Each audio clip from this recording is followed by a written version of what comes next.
Hi friends, मैं आकांक्षा Sharma GK with आकांक्षा में आपका स्वागत करती हूँ। एमपीपीएससी प्री क्रैश कोर्स की एन सीरीज़ में आज हम चौथा भाग पढ़ने वाले हैं। ये क्रैश कोर्स है एमपीपीएससी का। इसमें सभी यूनिट सभी भाग कवर रहेंगे और इसमें हमने जीव विज्ञान के सिद्धांत और रसायन के सिद्धांत पढ़ चुके हैं N1 N2 और N3 में।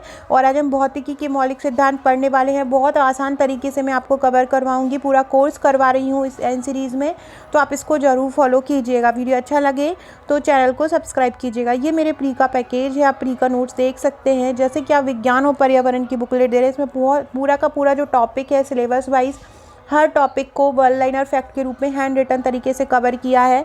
इसी प्रकार से सूचना और संचार प्रौद्योगिकी के यूनिट 9 है, उसको कवर किया है। खेलकूद को कवर किया है।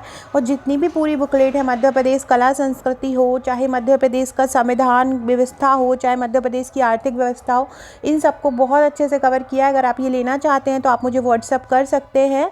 और इसके अलावा प्री के साथ आपको एक ग्रुप भी मिलेगा, ग्रुप में भी आपको इंपॉर्टेंट मटेरियल दिया जाएगा। इसी प्रकार से मेंस के नोट्स तैयार किए गए हैं, तो आप मेंस के नोट्स भी परचेज कर सकते हैं। भौतिक विज्ञान के मौलिक सिद्धांत में सबसे पहला है कि क्वेश्चन आता है कि बिग बैंग जो सिद्धांत है उसको क्या कहते हैं। तो बिग बैंग सिद्धांत को बोलते हैं महाविस्फोटक सिद्धांत। क्या बोलते हैं? महाविस्फोटक सिद्धांत। और ये जो महाविस्फोटक सिद्धांत है ये कब आया था? तो महाविस्फोटक सिद्धांत आया था 1927 में। महाविस्फोटक सिद्धांत कब आया था? 1927 में आया था। और ये जो महाविस्फोटक सिद्धांत है ये किसने दिया था? तो महाविस्फोटक सिद्धांत दिया था जॉर्ज लेमैत्रे ने। महाविस्फोटक सिद्धांत किसने दिया? जॉर्ज लेमैत्रे ने दिया था। क्या बोला था जॉर्ज लेमैत्रे ने? जॉर्ज लेमैत्रे ने बोला था कि ब्रह्मांड जो है सबसे पहले एक छोटा सा सघन प्रोटॉन था, एक घना हुआ प्रोटॉन था, उसमें अचानक से विस्फोट हुआ और वो चारों तरफ कण फैल गए। और ये जो विस्फोट था बहुत ज़्यादा शक्तिशाली था, जो आज भी जारी है। तो आपको ये सभी तीनों फैक्ट इसके याद रखना है। बिग बैंग सिद्धांत क्या कहलाता है? महाविस्फोटक कब आया? 1927 में जॉर्ज लेमैत्रे ने दिया। उन्होंने क्या बताया कि ब्रह्मांड में पहले एक छोटा सा कण था, अचानक से उसमें विस्फोट हुआ। ये विस्फोट इतना भयंकर था कि इसके प्रभाव जो है आज भी जारी है। अगला जो सिद्धांत पढ़ाने वाली हूँ ये अभी 2020 के प्री में आया था। आर्किमिडीज सिद्धांत था। और आर्किमिडीज सिद्धांत आर्किमिडीज ने ही दिया है। और इसमें क्या है कि जब भी कोई वस्तु है और ये जैसे द्रव है और उसमें हम कोई वस्तु को डुबोते हैं, तो आपने देखा होगा जब हम किसी वस्तु को बल लगा के डुबोते हैं तो जितना वस्तु नीचे जाती है उतना ऊपर क्या होता है? जल आता जाता है। तो मतलब जितना पानी नीचे जाता है उतना ही ऊपर आता है। तो ये बोल रहे हैं कि जब कोई वस्तु किसी द्रव में डुबोई जाती है तो उस पर एक बल लगता है। यह बल उस वस्तु द्वारा हटाए गए द्रव के भार के बराबर होता है। मतलब ऊपर की ओर जो वस्तु आ रही है, वस्तु क्या है कि पानी को ऐसे हटाती रहती है बीच की वस्तु, और तभी वो डूबती है। तो पानी को हटा के वो डूबती है। तो वो जो बल होता है वो वस्तु द्वारा हटाए गए द्रव के भार के बराबर होता है। ये आपको ध्यान रखना है। ये पूरा सिद्धांत दे देंगे और आपसे पूछेंगे ये सिद्धांत किसने दिया। अब आपसे पूछेंगे पनडुब्बी व जलयान की डिज़ाइन बनाने में किस सिद्धांत का उपयोग किया जाता है? आर्किमिडीज सिद्धांत। आर्किमिडीज सिद्धांत के ही अनुसार पनडुब्बी व जलयान की डिज़ाइन बनाई जाती है। द्रवों का घनत्व जब हम आर्द्रता द्वारा निकालते हैं हाइग्रोमीटर से, तो भी इसी सिद्धांत का उपयोग करते हैं। दुग्धमापी से दूध की शुद्धता मापने में भी इसका ही उपयोग करते हैं। बर्फ़ पानी में इसी सिद्धांत के अनुसार तैरता है। ये उपयोग भी आपको बहुत अच्छे से याद रख लेने हैं कि बर्फ़ भी पानी में इसी सिद्धांत के अनुसार तैरता है। उसके बाद लोहे की कील का पानी में डूबना। ये लोहे की कील है, जब आप इसको पानी में डुबोते हैं तो लोहे की नीचे जाके गिर जाती है। वो इसलिए ही गिर जाती है क्योंकि आर्किमिडीज सिद्धांत के अनुसार वो उतना बल उसको हटा देती है। जहाज पानी में आर्किमिडीज सिद्धांत के अनुसार ही चलता है। तो ये चीज़ें आपको याद रखनी है। ये उदाहरण भी आपको याद रखना है। अब अगर हम न्यूटन की गति के नियम दिए, न्यूटन का पूरा नाम था आइजैक न्यूटन। न्यूटन के गति के नियम आइजैक न्यूटन ने दिए। टोटल नियमों की संख्या 3 है। और न्यूटन ने जो नियम दिए हैं वो अपनी किस पुस्तक में दिए, ये भी आपको ध्यान रखना है। प्रिंसिपिया में दिए हैं। न्यूटन ने अपने जो वो नियम है वो किस पुस्तक में दिए? प्रिंसिपिया में दिए। कब दिए? 1687 में। इसका प्रथम नियम क्या है? प्रथम नियम क्या है कहलाता है? गैलीलियो का या जड़त्व का नियम कहलाता है। गति का जो प्रथम नियम है या न्यूटन का जो गति का प्रथम नियम है वो कौन सा कहलाता है? गैलीलियो या जड़त्व का नियम कहलाता है। ये क्या बताता है कि जब कोई वस्तु स्थिर अवस्था में है तो वह स्थिर रहेगी और गतिशील अवस्था में है तो गतिशील रहेगी, जब तक कि उस पर कोई बहाबल ना लगाया जाए।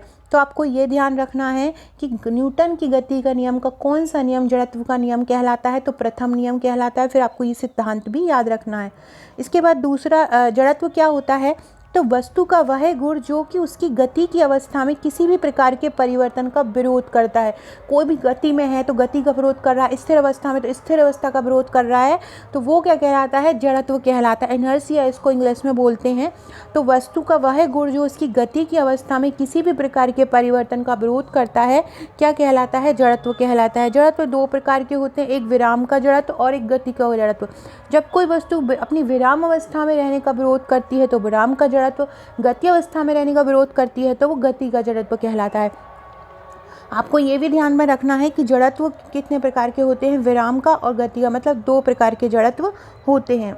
ये भी पूछ सकते हैं कि वस्तु का वह गुण जो उसकी गति की अवस्था में किसी भी प्रकार के परिवर्तन का विरोध करता है, क्या कहलाता है, जड़त्व कहलाता है।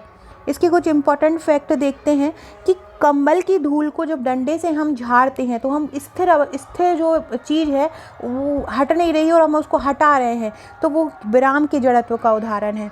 कंबल की धूल को डंडे से झाड़ना काय का उदाहरण है, विराम के जड़त्व का उदाहरण है। इसके बाद पेड़ को हिलाने पर पत्तियों का नीचे गिरना, जैसे ही हम पेड़ को हिलाते हैं तो पत्तियां जो है होती हैं वो उसके नीचे गिर जाती हैं, वो किस प्रकार का जड़त्व है, तो वो विराम का जड़त्व। पत्तियों को हिलाने पर, पेड़ को हिलाने पर पत्तियों का नीचे गिरना कौन सा है, विराम जड़त्व है। अगला है तेज चलती हुई कार के अचानक रुकने पर उसमें बैठा व्यक्ति आगे की तरफ झुक जाता है। आपने देखा होगा, अचानक से तेज कार चल जाती है तो वो जो व्यक्ति है रोका है और अचानक से तेज कार चल दी, बैठा है स्थिर अवस्था में और कार चल दी तो आगे की तरफ झुक जाएगी। ऐसे ही स्थिति उसमें बस में आप जब बैठते होंगे, खड़ी एकदम आप चल रही हो, चल के एकदम रुक गई है, या ट्रेन में भी बैठे होंगे, तो वो सभी विराम का जड़त्व का उदाहरण है। अब गति का दूसरे नियम की बात करते हैं। तो किसी वस्तु के संवेग में परिवर्तन की दर, संवेग मतलब होता है p, संवेग को हम p से डिनोट करते हैं। किसी वस्तु में संवेग परिवर्तन की दर उस पर आरोपित बल के समानुपाती होती है। किसी वस्तु में संवेग परिवर्तन की दर उस पर आरोपित बल के समानुपाती होती है।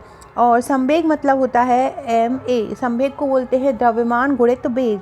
तो किसी वस्तु के संवेग में परिवर्तन की दर उस पर आरोपित बल के समानुपाती होती है। ये गति का दूसरा नियम। ये भी आपसे पूछ सकते हैं कि ये जो संवेग परिवर्तन की दर वस्तु पर आरोपित बल के समानुपाती होती है, किस नियम की ओर ध्यान आकर्षित करता है, किस नियम को बताता है, तो ये गति का द्वितीय नियम बताता है। इसके कुछ उदाहरण पढ़ते हैं कि क्रिकेट की बॉल कैच करते समय खिलाड़ी अपने हाथों को पीछे की ओर खींच लेता है जब ये कैच करते हैं, तो ये किसका उदाहरण है, गति के द्वितीय नियम का ही उदाहरण है। दूसरा है कराटे के खिलाड़ी द्वारा ईंट की पट्टी की सिल्ली को तोड़ना, ये भी गति के द्वितीय नियम का उदाहरण है। तृतीय नियम क्या है कि प्रत्येक क्रिया के एक समान और विपरीत प्रतिक्रिया होती है, ये गति का तृतीय नियम। तो प्रत्येक क्रिया के लिए एक समान और विपरीत प्रतिक्रिया होती है, ये कौन सा नियम है, तृतीय नियम है। जैसे कि नाव से अगर हम कूद जाएंगे तो नाव पीछे के मतलब क्रिया के विपरीत हो रही है, आपने कूदा और पीछे नाव खिसकी, तो नाव से कूदने पर नाव का पीछे खिसकना कौन सा उदाहरण है, गति के तृतीय नियम का उदाहरण है, मतलब क्रिया के विपरीत प्रतिक्रिया होना। रॉकेट बढ़ना, बंदूक से गोली छोड़ते समय पीछे की ओर हटना, पीछे की ओर झटका लगना, ये सभी गति के तृतीय नियम के उदाहरण। अब हम पढ़ते हैं संवेग संरक्षण का सिद्धांत।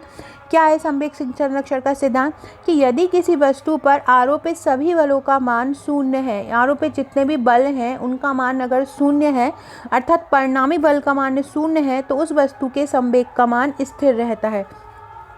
क्या बोल रहे हैं कि यदि किसी वस्तु पर जितने भी बल हैं उसका मान अगर शून्य है, अर्थात परिणामी बल का मान शून्य है, तो उस वस्तु के संवेग का मान कैसा होता है, स्थिर होता है। उदाहरण राकेट का ऊपर जाना, राकेट ऊपर की ओर जा रहा है। अगला है गुरुत्वाकर्षण सिद्धांत। सर आइजैक न्यूटन ने गुरुत्वाकर्षण सिद्धांत दिया था। यह सिद्धांत 1660 में आया था। गुरुत्वाकर्षण सिद्धांत किसने दिया था, आइजैक न्यूटन ने दिया था। कब आया था, 1660 में आया था। इसके अनुसार विश्व का प्रत्येक कण एक दूसरे को अपनी ओर आकर्षित करता है। गुरुत्वाकर्षण सिद्धांत के अनुसार क्या बोल रहे हैं कि विश्व का प्रत्येक कण एक दूसरे को अपनी ओर आकर्षित करता है। अगला है केपलर का नियम। केपलर का नियम 1609 में आया और ये ग्रहों की गति का नियम है। केपलर ने बताया कि सौर मंडल में सूर्य के चारों ओर सभी ग्रह जो है वो चक्कर लगाते हैं। ये केपलर का नियम है। कब आया? 1609 में आया। गुरुत्वाकर्षण सिद्धांत किसने दिया था? सर आइजैक न्यूटन ने दिया था। कब दिया था? 1660 में दिया था। क्या बोला है कि विश्व का प्रत्येक कण एक दूसरे को अपनी आकर्षित करता है। ऐसी संवेग संरक्षण क्या है कि सभी बलों का मान अगर शून्य है तो परिणामी बल का मान भी शून्य होगा। जैसे कि रॉकेट का ऊपर जाना, आपसे पूछेंगे रॉकेट का ऊपर जाना किस सिद्धांत को बताता है? संवेग संरक्षण सिद्धांत को बताता है। फ्रेंड्स ये भौतिकी के मौलिक सिद्धांत कवर हुए। इसके साथ में फ्रेंड्स बता दूं कि लगभग 200 फैक्ट विज्ञान के मौलिक सिद्धांत के मैंने अपना जो नोट्स है उसमें कवर किए हैं वन लाइनर, तो वो भी आप उसको भी देख सकते हैं। अगर अगला जो हम वीडियो पढ़ेंगे, अभी हमारा यूनिट 7 का एक टॉपिक हो चुका है, अब हम यूनिट 1 का कुछ टॉपिक पढ़ेंगे। वीडियो अच्छा लगा हो तो लाइक शेयर सब्सक्राइब, चैनल को सब्सक्राइब जरूर कीजिएगा। टेलीग्राम और व्हाट्सएप ग्रुप से जुड़ने के लिए डिस्क्रिप्शन बॉक्स में लिंक दी है, तो आप जुड़ सकते हैं। Okay friends, thank you.